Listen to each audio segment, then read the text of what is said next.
Welcome. Today we're going to take a look at a book called The Selfish Reason to Have More Kids by Bryan Caplan. Before we jump into that though, there are two ways to support the channel if you want to keep videos coming. Number one is to go to patreon.com/CurtisMcHale and support the channel. Number two is to go to curtismchale.ca/Skillshare, where you can take my current Skillshare course on TickTick and watch my upcoming one on time blocking. With that, let's see why we should have more kids, according to Bryan Caplan. Buckle up. I came across this book after reading Kaplan's other book called The Case Against Education, and this title just looked interesting, so I grabbed it. The purpose is directly in the title. He's trying to convince us why we should have more kids than we think. Now, that could mean if you wanted to have 0, you would have 1. And if you wanted to have 4, maybe you'd have 5 or 6. And his main argument kind of threads throughout the book, and there's a lot of examples which we'll cover, is that you overestimate how much work kids take in the beginning, and you underestimate how much joy you get, or you underestimate what it takes to get enough grandchildren at the end. And we do that in part because we put way too much work into kids. Now, how did Bryan Caplan do his research? It's all on twin studies. So that's where you'd have two twins. They are of course, twins. You have twins, and some of them are raised, say, by their biological parents. Some of them are raised by adopted parents, all different households. You can really get into what is nature and what is nurture. So nature is your genes, kind of how you are. Nurture is how you develop based on the environment around you. What's the nature versus nurture debate for those that didn't take psychology classes like I did? One of his main points, kind of the whole thrust of this and then proving you do it, is that you put way too much time into kids. Let's grab a quote off page 3 for that. It says, "Stay-at-home moms used to tell their kids to go outside and play. Now moms and dads tag along with their kids as supervisors or servants." He cites many times that parents spend way more time with their kids than they did in the idyllic Leave It to Beaver 50s, whatever, the ideal parenting, and that you spend way too much time and basically it doesn't make a difference. He goes over, he did this in Case Against Education as well, elite preschool makes no difference. It's gone by the time you're kindergarten. Elite kindergarten doesn't make a difference. The benefits are gone by the time you're in grade 1. And this just goes on and on, right?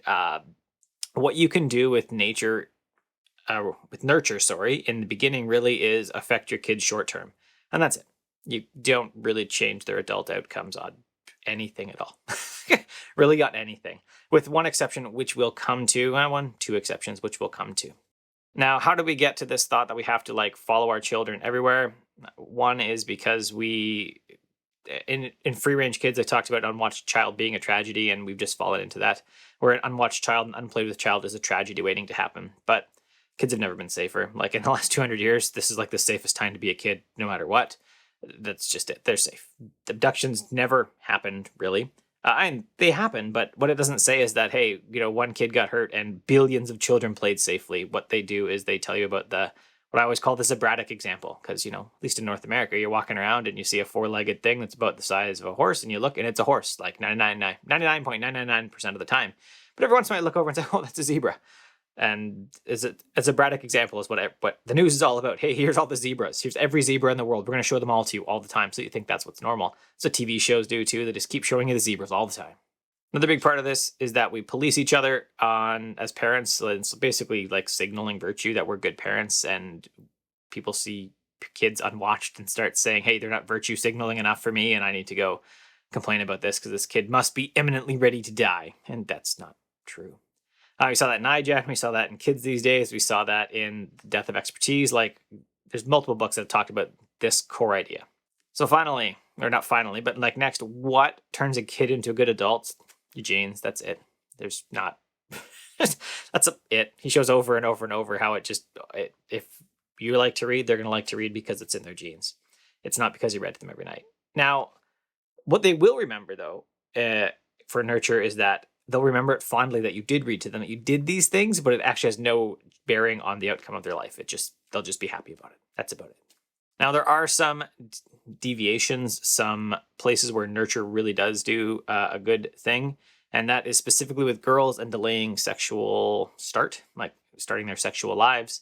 It talks about that on page 79. And there is a bit of research, and there'll be links in the show notes, that says that it's just really good if girls can delay sexual their sexual lives, specifically intercourse, until they are between 18 and 20.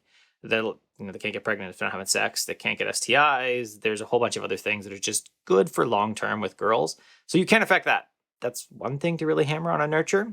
Another interesting thing with the nature versus nurture and what does nurture actually do is that, or nature, what does nature actually do is that criminals don't beget criminals. So because you're the child of a criminal doesn't mean you're going to be a criminal. It's just not a thing. So that goes into what's traitor's blood is often called. You see that in shows. Oh, you're a traitor. Your parents are a traitor. You must be a traitor. It's just not true at all. And nurture doesn't even necessarily do that. So that's a good thing. That's a good thing. You may tend towards I guess the counterculture, but that doesn't mean that criminals beget criminals. Now, the one assumption he makes throughout all of this, though, is that when you're looking at nature versus nurture, what you're really looking at is North America or Sweden, developed nations. If you adopt a kid out of, say, Haiti, Myanmar, some destitute place where people are things are really bad, then yes, nurture does a ton because you're providing opportunities. If you adopt a kid from Sweden, you're changing nothing for them. Even if you're way better parents than their parents were, you're really changing nothing. It's just the same thing because it's both developed. Now, ultimately, what this all says is that, according to the 1950s, the idyllic 50s, we're all great parents. That's it. We just all have the resources to be great parents, and we make it way too stressful for ourselves. If you don't feel like you have the resources, it's because you tied up all your money in your stupid house. The 1950s parents would have more kids than you in a smaller house and be totally fine with it and not even think about it. Or they'd have not as nice a new car every 2 years. So that's where all your money goes if you feel like things are tight. And then Dave Ramsey would back that up, right? He calls it house poor, car poor all the time. If you look around all the cars, the fancy cars around you, most people don't own them. They can't afford them. They can just afford a monthly payment. Now, kind of in that idea of income, there is one, I guess, conflict in Caplan's argument. He says that 15% of Americans have a six-figure income. And so basically says you should all just hire childcare.